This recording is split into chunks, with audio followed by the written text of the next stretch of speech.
ಇವರೆಲ್ಲ ರಕ್ತನ ಸಮುದ್ರದಲ್ಲಿ ಹಾಕಿ ಸೊರ ಮೀನ್ನ ತಮ್ಮ ಕಡೆ ಬರೋ ಹಾಗೆ ಮಾಡ್ತಾರೆ. ಆಗ ಅಲ್ಲಿಗೆ ಒಂದು ಸೊರ ಮೀನ್ ಬರುತ್ತೆ.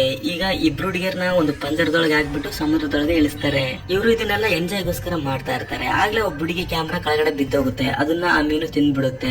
ಆ ಮೀನು ತುಂಬಾನೇ ದೊಡ್ಡದಾಗಿರುತ್ತೆ. ಅದು ಇವರ ಪಂಜರದ ಸುತ್ತಾನೆ ಸುತ್ತುತ್ತಾ ಇರುತ್ತೆ. ಇನ್ನು ನಿಧಾನವಾಗಿ ಅವರ ಪಂಜರ ಕೂಡ ಕೆಳಗಡೆ ಹೋಗ್ತಾ ಇರುತ್ತೆ. ಇದರಿಂದ ಅವರು ತುಂಬಾನೇ ಎದುರ್ಕೊಳ್ತಾರೆ. ಅವ್ರ ಪಂಜರ ಕೂಡ ತುಂಬಾನೇ ಆಳವಾಗಿ ಕೆಳಗಡೆ ಹೋಗುತ್ತೆ. 47 ಮೀಟರ್ ವರೆಗೂ ಅದು ಕೆಳಗಡೆ ಬಿದ್ದೋಗುತ್ತೆ. ಇನ್ನು ಆ ಪಂಜರಕ್ಕೆ ಸಪೋರ್ಟ್ ಆಗಿದ್ದ ಐಟಮ್ ಕೂಡ ಸಮುದ್ರದಲ್ಲಿ ಬಿದ್ದೋಗುತ್ತೆ. ಇಲ್ಲಿ ಇವರಿಬ್ರು ಹೊರಗಡೆ ಬರೋದಕ್ಕೆ ಟ್ರೈ ಮಾಡ್ತಾ ಇರ್ತಾರೆ. ಇನ್ನು ಇವರನ್ನ ಕಾಪಾಡೋದಕ್ಕೆ ಸಮುದ್ರದೊಳಗಡೆ ಯಾರು ಬರೋಕೆ ಆಗೋದಿಲ್ಲ. ಆಗ್ಲೇ ಅದರಿಂದ ಒಬ್ಬ ಹುಡುಗಿ ಹೊರಗಡೆ ಬರೋದಕ್ಕೆ ಟ್ರೈ ಮಾಡ್ತಾಳೆ. ಆದ್ರೆ ಆಕ್ಸಿಜನ್ ಮಾಸ್ಕ್ ಅಡ್ಡ ಇರೋದ್ರಿಂದ ಹೊರಗಡೆ ಬರೋಕೆ ಆಗೋದಿಲ್ಲ. ಇನ್ನು ಆಕ್ಸಿಜನ್ ಮಾಸ್ಕ್ ನ ತೆಗೆದುಬಿಟ್ಟು ಹೊರಗಡೆ ಬರ್ತಾಳೆ. ಇನ್ನೊಬ್ಬ ಹುಡುಗಿ ಆ ಪಂಜರದೊಳಗಡೆ ಇರ್ತಾಳೆ. ಇನ್ನು ಅದೇ ಟೈಮಲ್ಲಿ ಆ ಮೀನ್ ಅಲ್ಲಿಗೆ ಬಂದ್ಬಿಡುತ್ತೆ. ಇದರಿಂದ ಆ ಹುಡುಗಿ ಮತ್ತೆ ಪಂಜರದೊಳಗಡೆ ಹೋಗ್ಬಿಡ್ತಾಳೆ. ಇನ್ನು ಇವರಿಬ್ರು ಇಲ್ಲಿಂದ ತಪ್ಪಿಸ್ಕೊಳ್ಳೋದು ತುಂಬಾನೇ ಕಷ್ಟ.